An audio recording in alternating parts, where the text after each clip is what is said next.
If you've spent money on supplements and tried all the right things, but still feel like your body is not responding the way you hoped it would, this episode is for you. Sometimes the problem is not that the supplement is wrong, it's that the body may not be in a position to properly absorb it, use it, or respond to it well.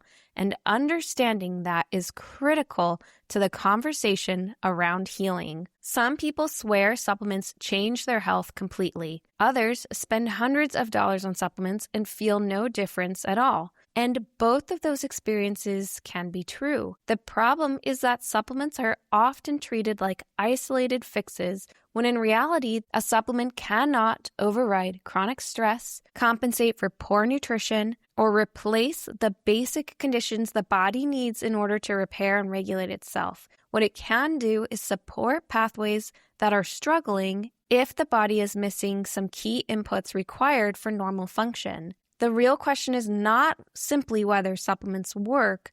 The question is, under what conditions are they most likely to help? And this is a much more interesting question. To understand it, it helps to look at one of the most influential theories in nutritional science. Dr. Bruce Ames is known for synthesizing decades of biochemical and clinical evidence into what is now called the triage theory of micronutrients. In his research, Ames examined what happens when the body does not receive enough essential vitamins and minerals, not to the point of acute deficiency diseases like scurvy or rickets, but at levels that are simply insufficient for optimal function. Ames proposed that when nutrients are limited, the body makes trade-offs. It prioritizes short-term survival functions like basic energy production and immediate immune response, while sacrificing long-term processes such as DNA repair, cellular maintenance, antioxidant defense, and mitochondrial function. Over time, this redistribution can contribute to fatigue, impaired immune response, increased inflammation, accelerated aging processes, and greater susceptibility to chronic disease. In practical terms, this means that a person can be eating regularly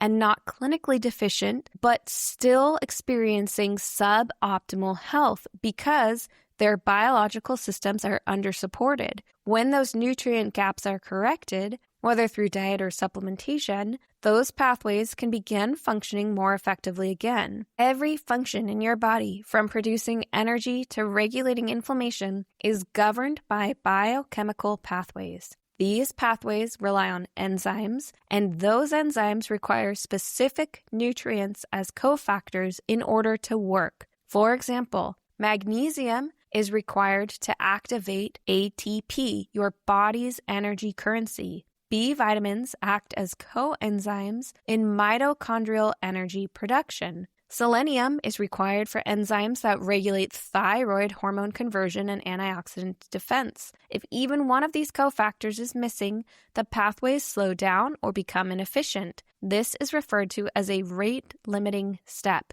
This means that symptoms like fatigue, brain fog, or poor immune function are not always due to disease processes alone. Rather, they reflect bottlenecks in basic cellular function. Supplementation, when done correctly, can remove these bottlenecks. Now, this next piece is critical because this is where many people unintentionally make supplementation less effective. Nutrients function as interdependent networks. This piece is often completely misunderstood. Nutrients do not work in isolation. They function in tightly coordinated networks. Methylation cycles require B12, folate, B6, and riboflavin. Magnesium is required for the activation of vitamin D. Zinc and copper must remain in balance for proper immune function. And iron metabolism depends on vitamin A, copper, and vitamin C. So when you take a single isolated nutrient, you are influencing a system that depends on multiple nutrients. If the rest of the system is not supported, this effect will be limited or even counterproductive. This is why whole food-based supplementation, which contains a broader spectrum of cofactors, is almost always more effective. It mirrors how nutrients are delivered in nature, within a matrix of supporting compounds that enhance absorption and utilization. Whole food supplements contain nutrients in forms that are bound to proteins, enzymes, and phytonutrients. This can influence absorption, cellular uptake, and enzymatic activation. For example, naturally occurring B vitamins in food exist alongside enzymes and cofactors that facilitate their use. Synthetic, isolated forms may require additional conversion steps in the body, which depends on other nutrients already being present. This doesn't mean that synthetic supplements never work,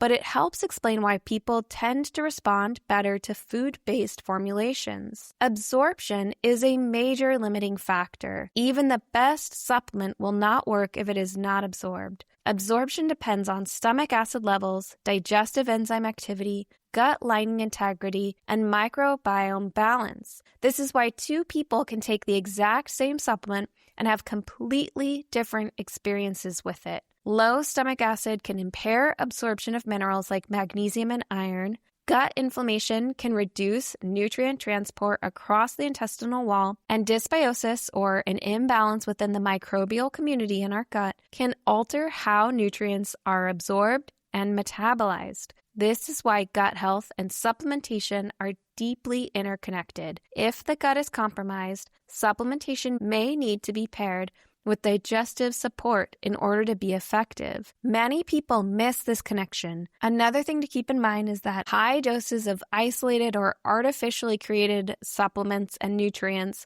can increase physiological burden. Every substance you take must be processed by the liver, the kidneys, and cellular detoxification systems. So when supplementation becomes excessive or unfocused, your detox pathways can become overwhelmed, nutrient imbalances can develop, and oxidative stress can increase. For example, excess zinc intake can suppress copper. High-dose antioxidants can blunt beneficial stress signaling, and sometimes oversupplementation can disrupt natural regulatory feedback loops. Effective supplementation is not about maximizing input. It is about restoring balance. If you've tried supplements and felt like they didn't work, it does not necessarily mean supplements in general are ineffective. It means they were not targeted appropriately, not absorbed well, or not supported by the rest of your lifestyle. Here are some practical action steps you can take today to maximize the effectiveness of your supplement routine. Instead of thinking about supplements as a long list of things to add,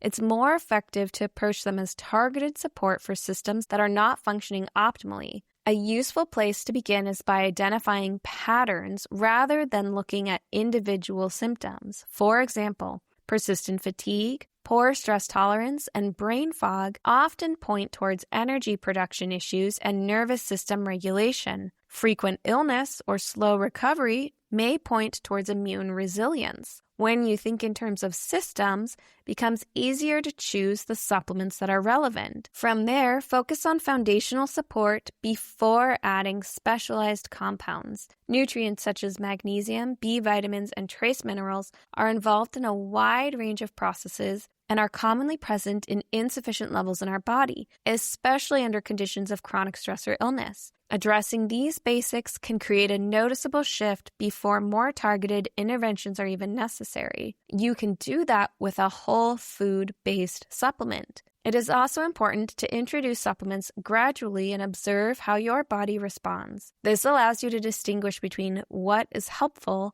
and what is not, rather than creating a situation or a shotgun approach where everything changes at once and nothing can be clearly evaluated. At the same time, consider whether your body is in a position to use what you are giving it. Supplementation is most effective when it is part of a broader strategy. It works best alongside proper nutrition, sleep, stress regulation, and lifestyle patterns that support the body as a whole. Supplements can provide the building blocks your body needs to function more effectively. When these building blocks are missing or insufficient, restoring them can change how you feel in meaningful ways. The key is not in taking more, but in understanding what your body needs and supporting it with intention. In the next episode, we're going to continue building on this idea by looking at another major factor that influences the body's ability to repair, regulate, and recover over time. So stay tuned for those episodes, and as always, go be renegades.